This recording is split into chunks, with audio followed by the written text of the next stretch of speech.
이 시간 하나님의 말씀은 다니엘 3장 1절 말씀입니다. 느부갓네살 왕이 금으로 신상을 만들었으니 고는 60규빗이요 광은 6규빗이라. 그것을 바벨론 도의 두라 평지에 세웠더라. 이 시간 말씀은 다니엘 3장, 여러분들이 너무나 잘 아시는 말씀, 그 다니엘의 세 친구가 어떻게 우상의 세력, 그 당시의 세계에서 가장 강력한 나라, 제국이었던 그 바벨론 왕에 맞서서, 우상의 세력에게 맞서서 어떻게 그들의 신앙을 지키고 결국 승리를 이루어 하나님을 찬양하고 하나님의 영광을 나타나게 되었는가 하는 그런 역사적인 사실이 여기 다니엘 3장 말씀에는 기록이 되어 있습니다. 특별히 이 세 친구는 다니엘 1장에서 이미 다니엘과 더불어서 하나님 앞에 그들이 어떤 신앙을 가졌던 것이었던가에 대해서 이미 검증이 된 그런 위대한 신앙의 청년들이었습니다. 그래서 다니엘 2장에서 느부갓네살 왕이 한 꿈을 꾸었을 때, 자기가 무슨 꿈을 꾼지도 몰랐을 때 하나님의 지혜를 받은 그 다니엘이 자기가 꾸지도 않는 꿈에 대해서 하나님 앞에 그 꿈을 알게 됐고 또 그 꿈에 대한 해석까지 해주는 그런 일들이 있었습니다.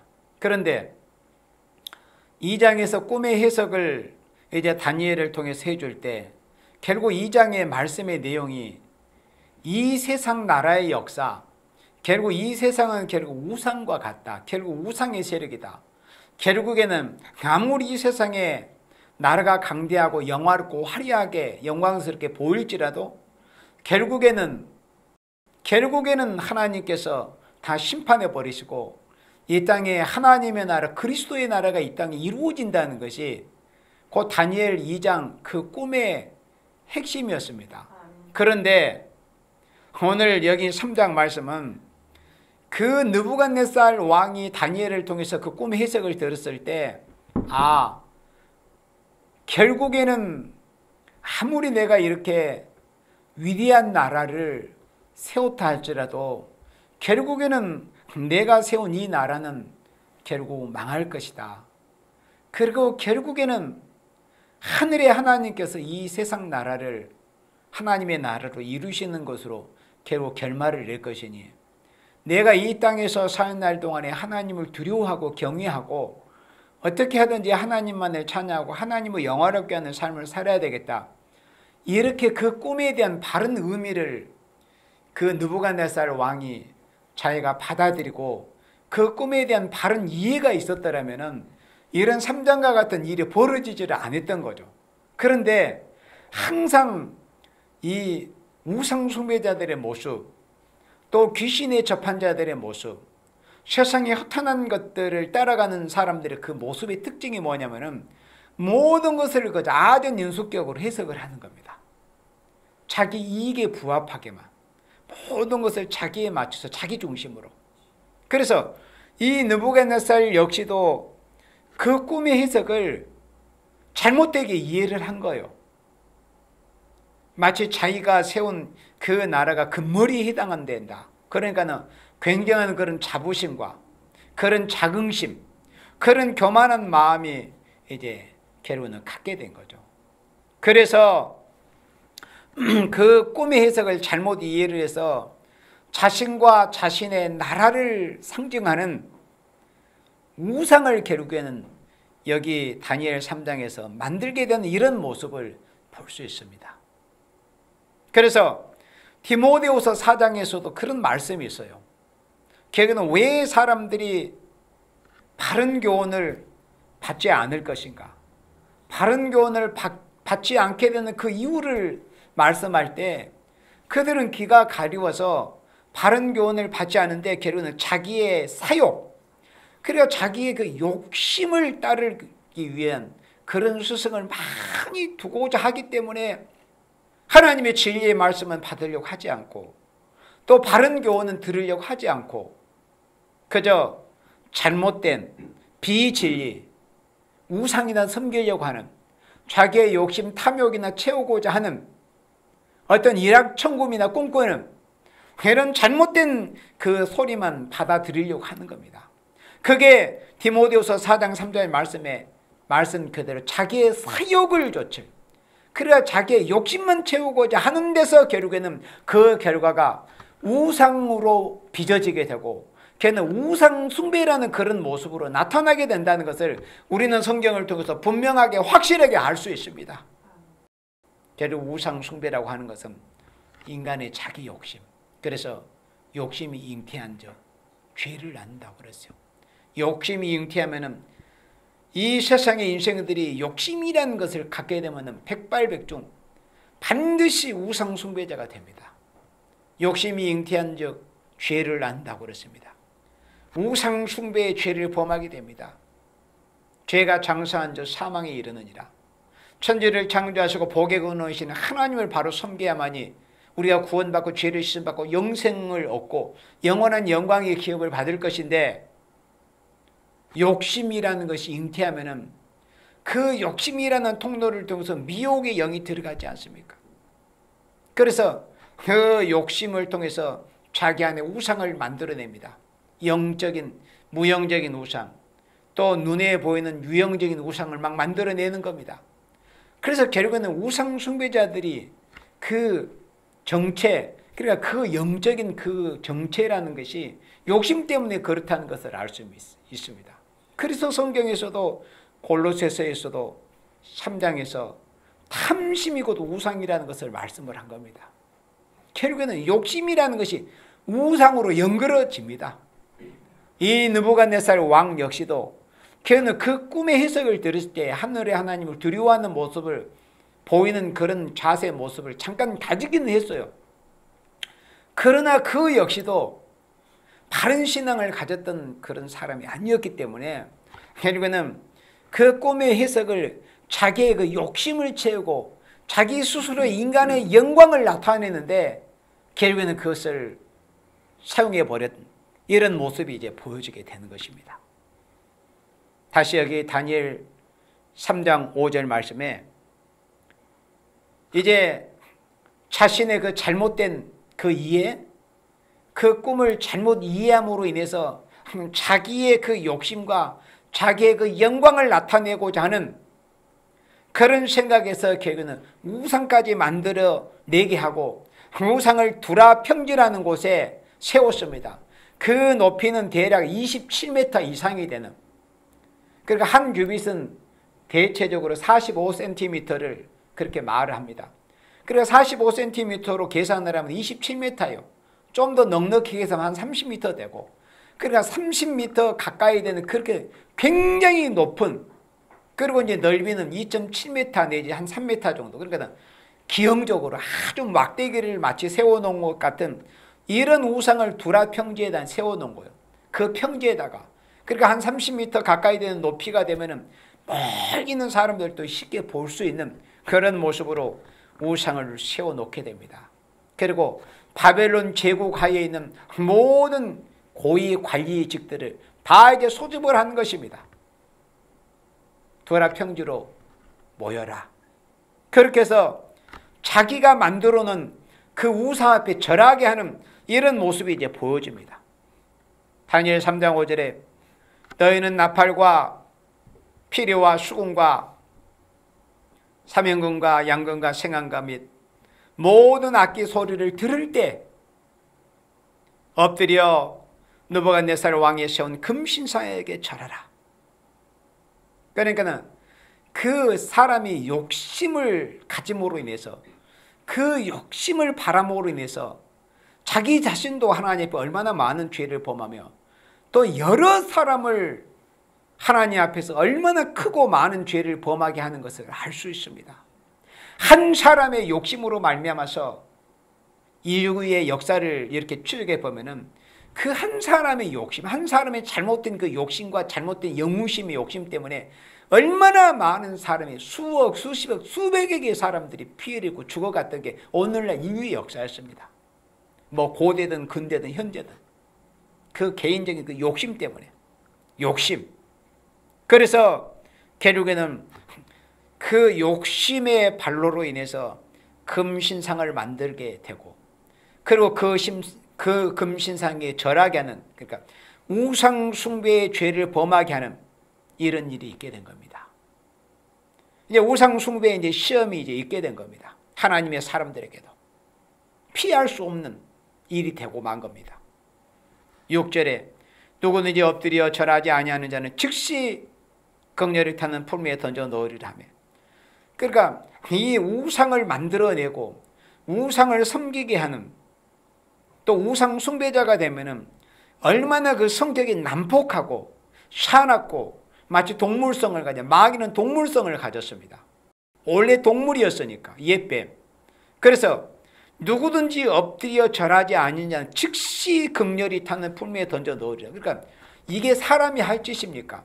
그 아무 생명이 없는, 그 허무한 것에 생명이 없는 인간의 손으로 만들어낸 그것에 머리 숙이지 않는다는 그런 것 때문에 그 고귀한 생명, 천하보다 귀한 생명을 지니고는 그 인간을, 그 쇠를 펄펄 끓여버리는 그런 풀무불에 던져 넣는다는 것이 이게 사람의 모습입니까?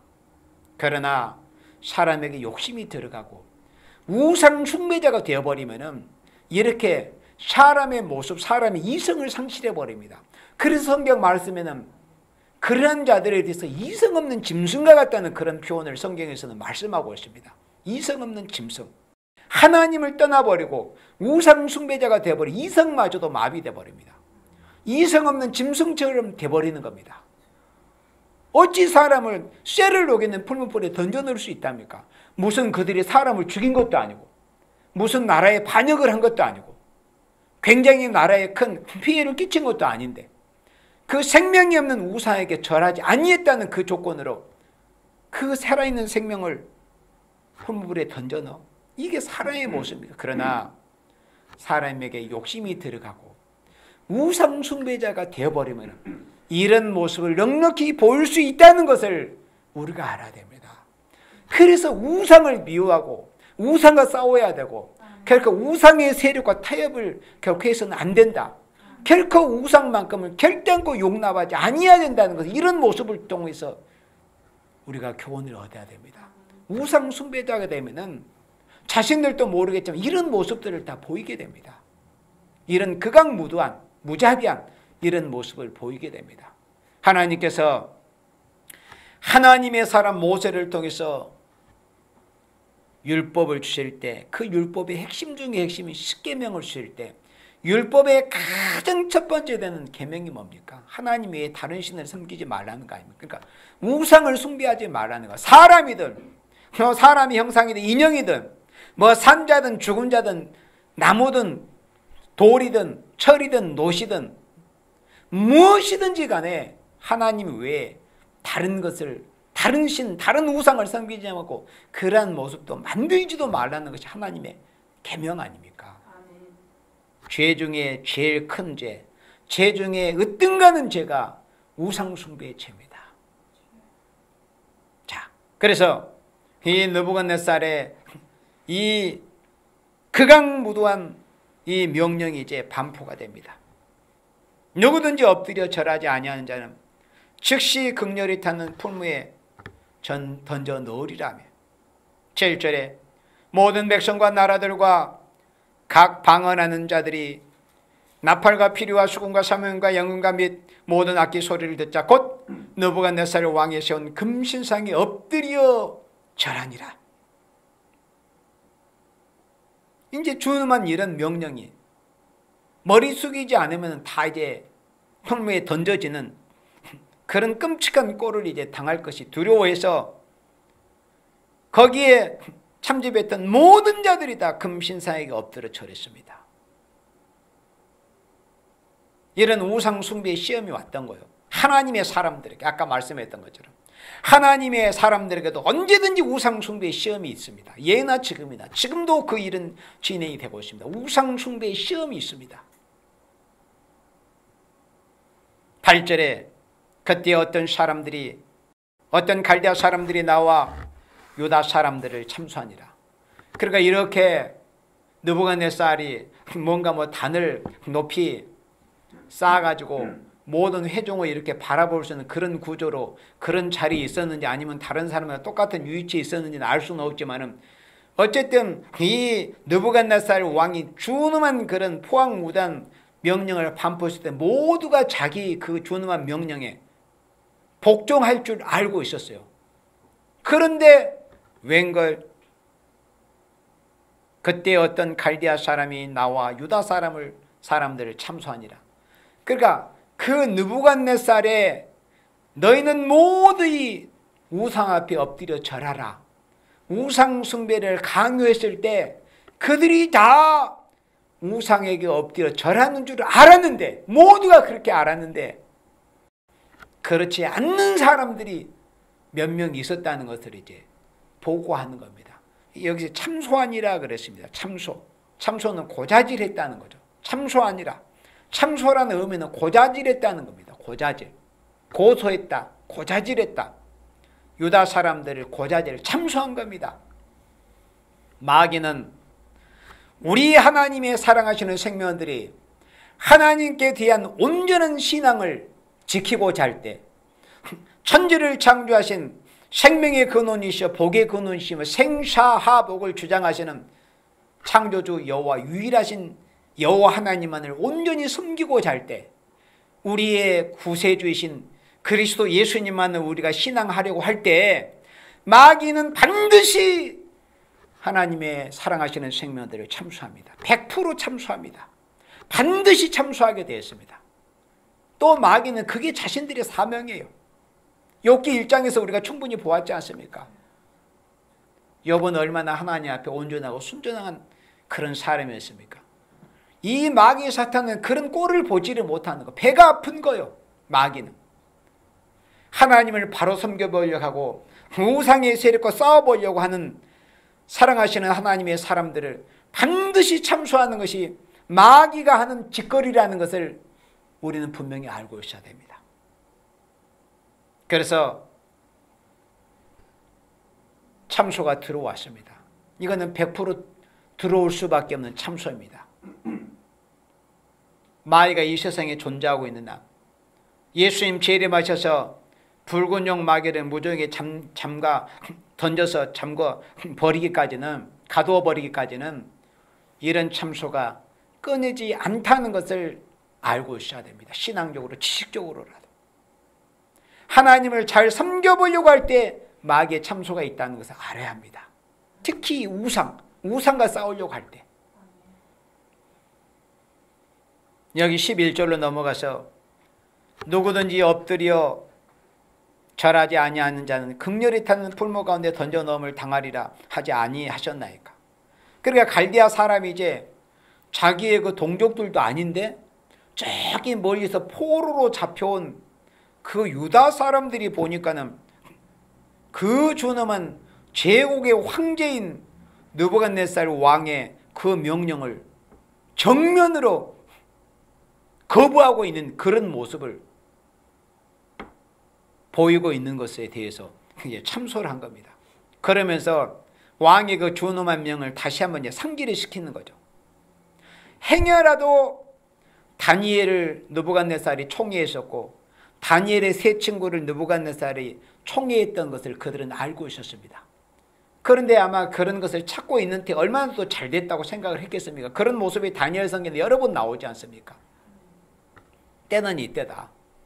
저 녀석들의 꼴을 보지 못하겠다. 포로로 잡혀온 주제에 우리보다 높은 자리에 오르고 우리보다 10배나 지혜가 더하고 우리보다 더 뛰어나고 잘하고 그런 꼴을 보지 못하겠다는 거죠.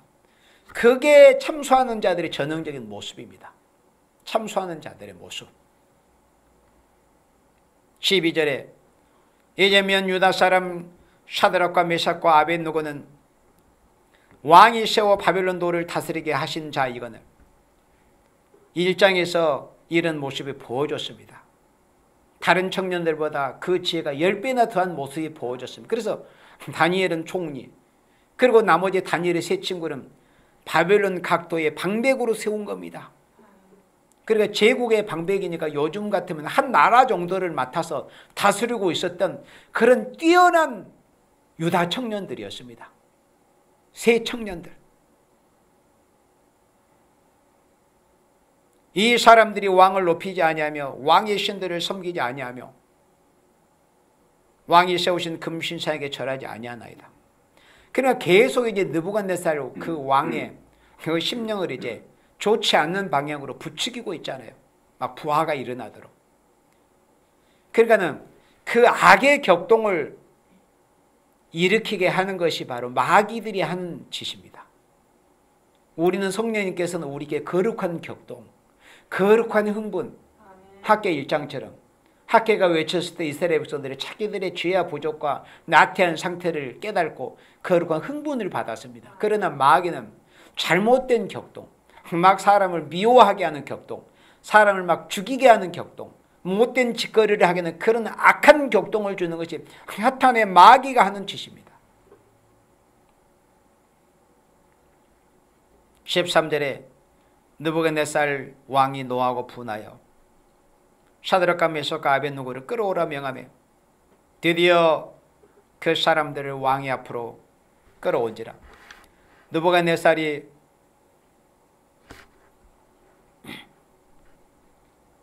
그들에게 물어 가로되 사드락 메삭 아벳느고야, 너희가 내 신을 섬기지 아니하며 내가 세운 그 신상에게 절하지 아니하니 짐짓 그리하였느냐. 그러니까 일부러 그리하지 않았느냐. 그러니까 일부러 내 명령을 너희들이 거부했느냐, 복종하지 않았느냐. 그걸 확인하고 싶었던 거예요. 왜 그랬을까요? 자신이 사랑하고 총리하고 있었던 청년들인데 얼마나 배신감이 느껴지고, 그래서 자기가 명령은 했는데 내신 그 자신 안에 그 자신의 생각을 자신도 부인할 수 없잖아요. 아까운 청년들이잖아요. 만약에 불에 던져지기라고 한다면 그런 마음이 있었던 거예요. 다니엘 6장에서도 그 다리오 왕이 다니엘을 사자굴에 던져 넣었을 때 얼마나 밤잠을 자지 않고 밤새 뜬 눈으로 밤을 새우면서 자신이 사랑하고 총애했던 그 다니엘의 신변을 염려했던 그런 모습을 볼 수 있잖아요. 그러니까 정말 하나님을 사랑하고 하나님을 바로 섬기고 우상과 불의와 싸우려고 하는 그런 모습을 보이면은 하나님께서 이방 왕의 마음이라도 감동시켜가지고 하나님의 사람을 사랑하게 만들고 하나님의 사랑을 보호하게 만드는 거예요. 하나님이 그렇게 하시는 겁니다. 짐짓 그리하였느냐. 16절로 넘어가서 사드락과 메삭과 아벳느고가 왕에게 대답하여 가로되 느부갓네살이여, 우리가 이 일에 대하여 왕에게 대답할 필요가 없나이다. 얼마나 멋있습니까? 저와 여러분들, 우리가 이런 신앙인들이 되기를 원합니다. 이런 신앙인들, 이미 이런 신앙을 가진 생명들이 물론 이 지구상에 있습니다. 그 수는 하나님만이 아시겠지만, 그러나 우리 모두가 이런 신앙을 가져야 됩니다. 아직도 우리는 여전히 부족함이 많이 있습니다. 이런 시험이 왔을 때 과연 우리도 사드락과 메삭과 아벳느고처럼 당당하게 그 권력 앞에 복종하지 않았을 때 목이 달아날 만한 그런 시험이 왔을 때도 이 세 친구와 같이 이런 신앙과 이런 절개를 지킬 수 있을 것인가? 늘 우리는 우리의 자신을 점검을 해봐야 됩니다. 그러나 이 세 친구는 이렇게 대답했습니다. 우리가 이 일에 대하여 왕에게 대답할 필요가 없나이다. 그래서 예수님께서도 빌라도 앞에서 빌라도의 질문에 대해서 빌라도가 하나 불필요한 질문들, 하나만한 소리, 하나만한 질문, 일고의 가치 없는 그런 질문과 말들을 했을 때는 예수님께서 한 말씀도 대답지 아니하셨다고 그랬습니다. 여기서 다니엘의 세 친구도 똑같은 모습을 보입니다. 그러니까 누가 무슨 말을 하면은 그 사람의 어떤 말이, 질문이 합리적이고 또 가치가 있고 대답할 필요가 있으면 우리가 대답을 해야죠. 겸손하게. 그러나 아무리 그리스도인들이라고 할지라도, 그리스도의 사랑이 내게 있을지라도 그리스도는 겸손해야 되잖아. 그러나 겸손이라는 것을 아무데나 갖다 붙여가지고 누가 뭘 묻는다고 해서 꼬박꼬박 대답하고 순응하고, 그게 겸손이 아닙니다. 그거는 마귀에게 복종한 비굴한 모습입니다. 다니엘의 세 친구처럼 대답할 가치를 느끼지 못한 그런 말들은 무시를 해버려야 됩니다. 이렇게 말하잖아요. 이 일에 대해 왕에게 대답할 필요가 없나이다. 얼마나 담대한 신앙입니까? 왕의 면전에서 왕에게, 당신에게 대답할 필요가 없습니다. 일고의 가치가 없다는 거죠. 대답할 가치를 느끼지를 못한다. 이런 신앙을 보였던 신앙인들이 바로 세 친구였습니다. 오늘 말씀이 세 친구입니다. 다니엘의 세 친구. 세 친구. 이 세 친구의 신앙을 우리가 배워야 되고, 세 친구 같은 이런 신앙인들이 반드시 돼야 됩니다. 그 이유는 조금 이따 말씀하겠습니다. 왜 우리가 반드시 마지막 시대에 세 친구 같은 신앙을 반드시 가져야 되느냐? 이것은 반드시 가져야 됩니다. 왕에게 대답할 필요가 없나이다. 말 같지 않는 소리들에 대해서는 대답할 필요가 없습니다. 대답하지 마십시오. 이런 말에 대해서 꼬박꼬박 대답을 해요. 그러면 마귀의 일에 동참하고 휩쓸려 들어가는 것입니다. 17절에 만일 그럴 것이면, 그러니까 당신이 우리를 풀무불에 던져 넣는다면은 왕이여, 우리가 섬기는 우리 하나님이 우리를 극렬히 타는 풀무 가운데서 능히 건져내시겠고 왕의 손에서도 건져내시리라 그랬습니다. 그런 믿음의 확신을 가지고 있었습니다. 자신들이 섬기는 하나님은 어떤 풀무에서도, 그보다 더한 그런 상황에서도 자신들을 지켜주시고 보호하실 그 하나님의 사랑과 변찮은 그 사랑과 그 능력을 조금도 주어도 의심 없이 이 세 친구는 신앙을 하고 있었습니다. 그런 신앙의 발로서 이렇게 그 거대하고 강력한 우상의 세력과 싸울 수 있었던 거예요. 아무나 우상의 세력과 싸울 수 있는 게 아닙니다. 그런 신앙을 가진 자만이 우상의 세력과 싸울 수 있는 겁니다. 예수님께서 누가복음 12장에서 말씀하실 때 몸을 죽이고, 내가 내 친구 너에게 말하노니 몸을 죽이고 그 이상 더하지 못하는, 그러나 그 후에 능히 더하지 못하는, 영혼을 죽이지 못하는 인생을 두려워하지 말라는 것을 예수님께서 말씀을 했습니다. 몸을 죽이는 자들을 두려워하지 말라. 그러니까 인생을 두려워하지 말라는 거죠. 능히 더하지 못하는 자들 두려워하지 말라. 그러니까 이 세 친구는 느부갓네살 왕이 자신들의 몸을 죽일 수는 있어도 그 이상은 어떻게 더하지 못합니다. 그들의 영혼을 죽이거나 그들의 신앙을 빼앗거나 그들의 생명을 다시 살리기도 하거나 또 영혼은 지옥의 불못에 던져넣거나 이렇게 할 수는 없잖아요. 인생들이. 18절에 그리 아니하실지라도. 그래서 저는 이 성경 말씀에서 가장 멋있는 말씀이 바로 이 말씀이라고 개인적으로 생각을 합니다. 얼마나 아름다운 말씀입니까? 이 세 친구가 그리 아니하실지라도, 이 최고의 신앙 아닙니까? 성경 말씀, 성경 전체 구절에서 최고의 단계의 신앙을 보여주는 말씀이 바로 이 말씀입니다. 그리 아니하실지라도. 설령 저 느부갓네살 왕의 손에 의해서 우리가 풀무불에 던져질지라도, 우리가 저 쇳물이 녹아 흐르는 저 풀무불에서 우리 형체가 불에 타서 이 몸이 다 소각이 돼서 없어질지라도, 그런 상태에서도, 그런 극한 상황에서 하나님이 우리를 설령 지켜주지 아니하실지라도 우리는 우상에게 절할 수 없습니다. 하나님께 대한 신앙을 포기할 수 없습니다. 왜 그래요? 그 죽음 다음에 그 영광의 부활이 있을 것을 그들은 믿고 있었어요. 그래서 기독교 신앙이라는 건 그런 겁니다. 육체가 죽임을 당할지라도 그 다음 저편에 영광의 부활이 있다. 그리고 하나님 주시는 그 영광의 면류관이 있을 것이다. 이런 신앙.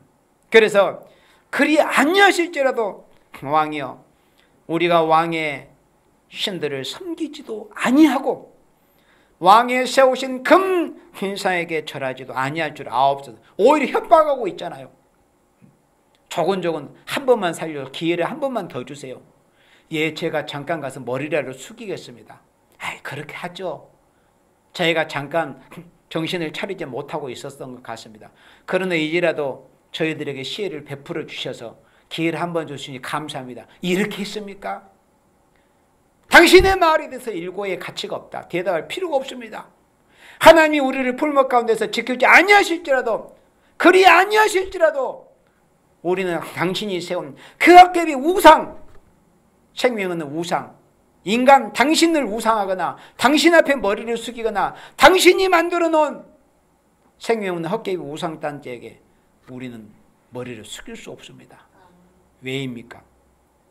우리는 천지를 창조하신 하나님의 자녀들, 하나님의 아들들, 하나님의 백성이기 때문에 하나님 외에는 다른 신들을 섬기지도 말고 그들에게 절하지도 말고 그런 형상을 만들어내지도 말고 그것이 인생이든 어떤 물건이든 간에 그 어떤 우상에게도 우리는 머리 숙일 수 없고 용납할 수 없다. 그런 신앙의 결의를 당당하게 밝히면서 절하지도 아니할 줄을 아옵소. 통보하잖아요. 오히려 협박하고 있잖아요. 이런 신앙을 가져야만이 종말에 다시 오실 예수님을 맞이할 수 있습니다. 이런 신앙을 반드시 가져야만이. 19절에 느부갓네살이 분이 가득하여 얼마나 성이 나겠습니까? 누구라도 성이 나겠죠. 사드락과 메삭과 아벳느고를 향하여 낯빛을 변하고 이제 얼굴에 살기가 드리워지는 거예요. 요 녀석들을 내가 총애하고 그래도 그들의 지혜와 재능이 아까워서 한번 기회를 써 살려주려고 했는데 그 수많은 생명들이 모여있는 그곳에 자신을 지금 모욕하고 있는 것으로 느껴요. 그건 모욕이 아닙니다. 만약에 느부갓네살이 하나님의 사람들이 자신을 모욕한다고 생각을 한다면은 우리 하나님의 사람들은 그런 자들을 얼마든지 모욕하세요. 모욕을 해도 됩니다. 반드시 모욕해버리세요. 우상을 숭배하는 자들, 우상과 결탁하려고 하는 자들, 우상 숭배자들과 적당히 어떻게 지내보려고 하는 자들, 그런 자들을 하나님께서 이미 그들을 모욕할 수 있는 허락을, 그 모욕권을 우리에게는 이미 허락을 하셨습니다. 얼마든지 무자비하게 모욕을 해보십시오. 모욕을 해버려야 됩니다. 그래야 승리합니다. 19절에 느부갓네살이 분이 가득하여 샤드락과 메삭과 아벳느고를 향하여 낯빛을 변하여 명하여 이르되 그 풀물을 뜨겁게 하기를 평일보다 7배나 뜨겁게 하라고. 그러니까 느부갓네살이 자신이 많은 백성들 앞에서 자신의 그 권위를 모욕했다는 것에 대해서 이제 참지 못한 그런 모욕감을 느끼게 된 거예요. 그러나 그런 모욕은 당해도 쌉니다. 그런 모욕을 받고서라도 정신을 차리면 그 생명이 살게 되지 않습니까? 22절로 넘어가서 왕의 명령이 엄하고 풀무가 힘이 뜨거움으로 불꽃이 사드락과 메삭과 아벳느고를 붙든 사람을 태워 죽였습니다. 그 군사 몇 사람을, 용사 힘 있는 그 용사들 군사 몇 사람을 통해서 세 친구를 결박을 해가지고 끌고 갔습니다. 그래서 굉장히 건장한 그런 군사들이 아니었겠습니까? 그런데 그 풀무 입구에 가자마자 그 열이 얼마나 뜨거웠던지 타서 죽어버렸습니다. 끌고 갔던 자들은, 던지려고 갔던 자들은. 23절에 이 세 사람 사드락과 메삭과 아벳느고는 결박된 채, 그러니까 오라줄에 꽁꽁 묶여가지고 격렬히 타는 풀목 가운데 떨어졌더라. 이제 모든 주사위는 다 던져졌습니다. 어찌 되겠습니까? 형체도 없이 불에다 살라져 버리는 거죠. 쇠를 녹이는 곳인데. 24절의 때 느부갓네살 왕이 놀라 급히 일어나서 모사들에게 물어 가로되 아니 바로 떨어지자마자 뭐가 보였길래 우리가 결박하여 불 가운데 던진 자는 세 사람이 아니었느냐. 그들이 왕에게 대답하여 가로되 왕이 옳소이다. 대답은 잘한다 이 녀석들아. 왕이 또 말하여 가로되 내가 보니 결박되지 아니한 네 사람이 불 가운데로 다니는데 상하지도 아니하였고 그 넷째의 모양은 신들의 아들과 같도다 하고. 하나님께서 자신들이 하나님께 대한 오직 유일하게 신앙을 해야 될 천지의 대주제이신 여호와 하나님께 대한 자신들의 신앙의 그 절개, 백절불굴의 신앙의 절개를 지켰다는 것에 대해서 하나님께서 그들을 어떻게 보호하셨다는 것에 대한 이런 역사적인 기록이 이렇게 기록이 되어 있습니다. 다윗 역시도 시편 23편 5절에서도 그렇게 하나님을 찬양했습니다. 내가 사망의 음침한 골짜기에 다닐지라도 내가 해를 두려워하지 아니할 것은 주께서 나와 함께 하심이라. 그러니까 그러한 신앙, 하나님이 우리를 지켜주시기를 바란다면은 우리들이 하나님께 대한 그런 신앙을 가지고 있어야 됩니다. 신앙. 우리가 하나님을 알지 못했을 때는 하나님의 은혜로 값없이 하나님께서 예수님께서 우리에게 찾아오시고 우리에게 믿음을 주신 그런 은총을 입었어요. 그러나 이제 우리가 인격적으로 예수님을 만나고 하나님을 신앙을 한 그 이후에는 우리가 하나님께 대해서 신앙을 지켜야 되는 거예요. 신앙의 절개. 그래야 하나님이 우리를 지켜주십니다. 26절에 느부갓네살이 극렬히 타는 풀무하고 가까이 서서 불러 가로되 지극히 높으신 하나님의 종. 벌써 말이 틀려지지 않습니까? 지극히 높으신 하나님의 종 샤드락 메삭 아벳노고야 나와서 이리 오라 하매 샤드락과 메삭과 아벳노가 불 가운데서 나온지라. 방백과 수령과 도백과 왕의 모사들이 모여 이 사람들을 본즉 볼이 능히 그 몸을 해하지 못하였고 머리털도 그슬리지 아니하였고 머리털도 그슬리지 아니하였고 고깃빛도 변하지 아니하였고 불탄 냄새도 없었더라. 머리카락 하나 꼬실라지 냄새도 없었다는 겁니다. 얼마나 완벽하게 지켜주셨습니까? 하나님은 능히 그러고도 남을 만한 능력이 있으신데요. 이런 일은 하나님 앞에 경한 일입니다. 아주 쉬운 일이에요. 사람이 볼 때도 굉장히 기적, 희한한 기적도 있다 이렇게 생각이 되겠지만 하나님은 현재를 창조하시고도 남을 만한 능력을 가지신 분이 이런 정도 당신의 종들을 지켜주시지 못하겠어요? 최소한 우리가 섬기는 여호와 하나님이 이런 분이십니다. 우리가 신앙하는 예수님은 이런 분이라는 거예요. 그런데 어찌 다른 신, 다른 인생을 우상하며 다른 생명이 없는 헛개비 또는 죽은 자들, 죽은 자, 귀신, 초혼자가 돼서 우상 숭배를 할 수 있겠습니까? 우리가 신앙하는 하나님은 이런 하나님이신데, 이런 예수님이신데, 그래서 예수님께서 아시아 7교회에게 말씀하실 때 빌라델비아 교회에게 이렇게 말씀하셨습니다. 네가 나의 인내의 말씀을 지켰은즉. 그러니까 조건부예요. 아시아 7교회는 종말에 예수님의 재림을 맞이할 교회들에게 하시는 말씀 아닙니까? 네가 나의 인내의 말씀을 지켰다는 조건부로 큰 시험의 때에 내가 너를 지켜주시겠다고 예수님께서 조건을 말씀하신 겁니다. 네가 나의 인내의 말씀을 지켰은즉 내가 또한 너를 지켜 시험의 때를 면하게 할 것이다. 조건부예요. 이걸 알아야 됩니다. 절개라는 것은 한 번 잃어버리면 회복하기 어렵습니다. 그래서 특히 예수 믿는 그리스도인들, 하나님을 경외하는 우리 하나님의 사람들은 행여라도 마음속에 영적인 우상, 유무, 그러니까 무형적인 우상이든지 유형적인 우상이든지 인생을 우상하든지 그 어떤 우상 숭배의 죄를 범할까 봐 항상 깨어 있어야 되고,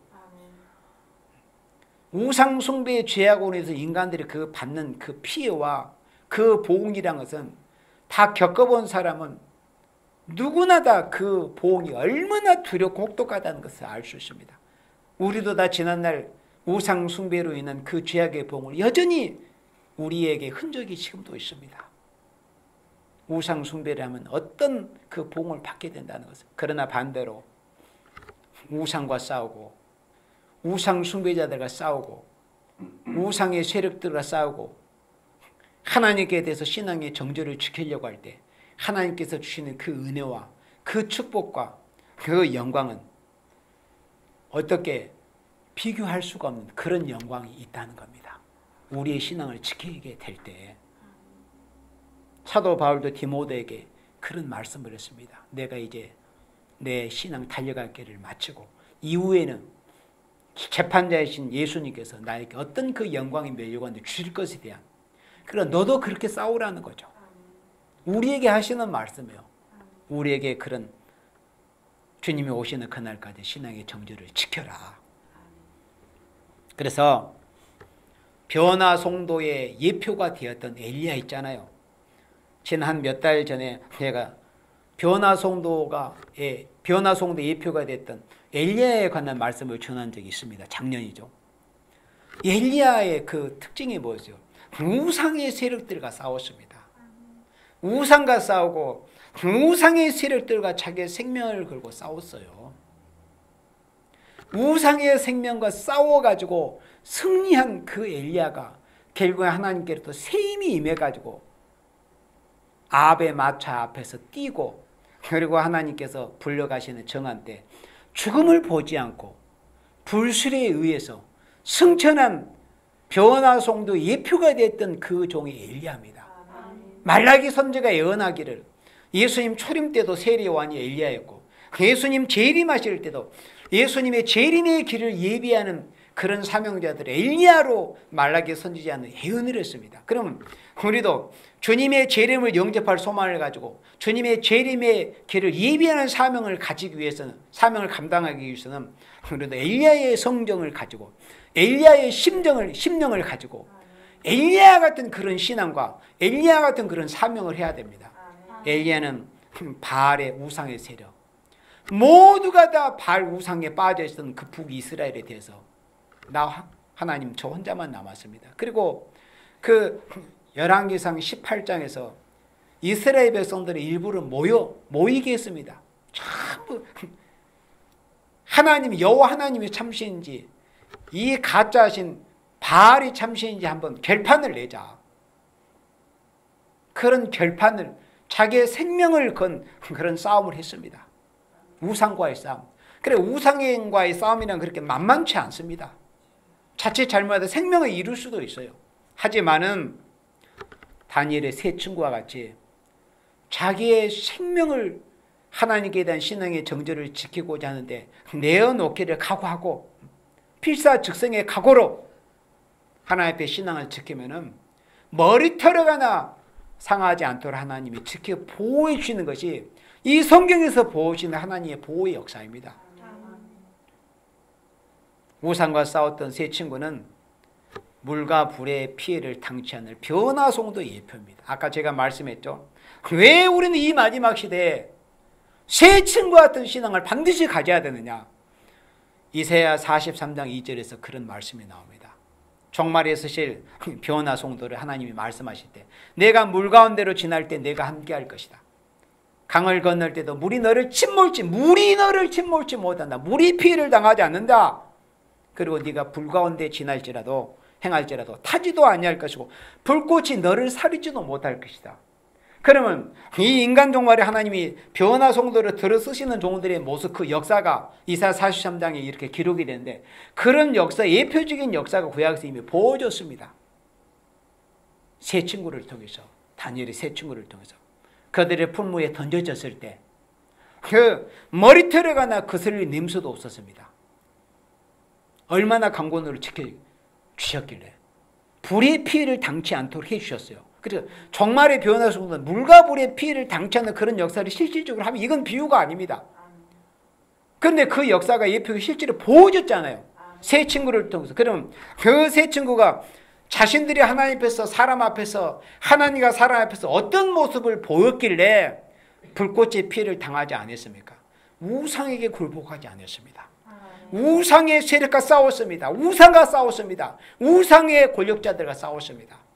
조금도 굽히지 않고 그는 우상과 싸우는 모습을 보여서 자기의 생명을 걸고 우상의 세력들과 싸웠기 때문에 하나님께서 불꽃이 그들을 사르지 못하도록 지켜주셨던 거예요. 인간 종말이 바로 변화송도가 바로 그렇습니다. 우리도 하나님 앞에 변화송도의 사명을 감당하기 위해서는 우상의 세력과 싸워야 됩니다. 우상을 쳐버리려고 하는, 하나님 왜 교회를 심판합니까? 교회가 우상 숭배화되어 있기 때문에 그렇습니다. 교회가 우상 숭배지가 되어 있기 때문에 하나님의 복방을 몽둥이로 들어쓰시는 거예요. 그런데 그런 복음을 전한다고 하는 그런 사람들이 자신들이 인간을 우상하고 또는 뭐 죽은 자를 우상하고 초혼자가 되어 있고 무슨 죽은 사람이 무슨 두 증인이라고 이딴 소리라고 그렇게 해가지고 어떻게 변화송도의 사명을 감당을 하겠습니까? 정신들을 차려야 되죠. 우리는 최소한 변화송도가 되기를 소망하지 않습니까? 그러려면 다니엘의 새 친구와 같은 이런 백절불굴의 신앙, 결코 인간이든 어떤 이 허상이든 우상에게는 결코 머리 숙이지 않겠다. 그리고 우상 숭배자들과 결탁하지도 않고 우상 숭배자들을 적당히 타협하지 않고 우상 숭배자들과 그럭저럭 친하게 지내려고 하지 않고 우상과 우상 숭배자들에게 대해서는 결연한 그런 우리의 신앙의 모습을 보여야 됩니다. 그래야 다니엘의 세 친구와 같은 이 세 친구와 같이 하나님이 절대적인 이르는 보호와 이런 은총이 있게 되는 것입니다. 예수님 재림이 가까운 이러한 때 우리 모두가 이 다니엘의 세 친구와 같은 이런 신앙의 결기, 이런 신앙의 모습을 보여서 하나님의 마음을 시원케 들이다가 우상의 세력과 끝까지 싸우다가 우상을 박살을 내버리고 예수님이 재림하셔서 이리로 올라오려는 그때 영광 중에 재림하시는 예수님을 영접할 수 있는 여러분들이 되시기를 주님의 이름으로 축원합니다. 아멘.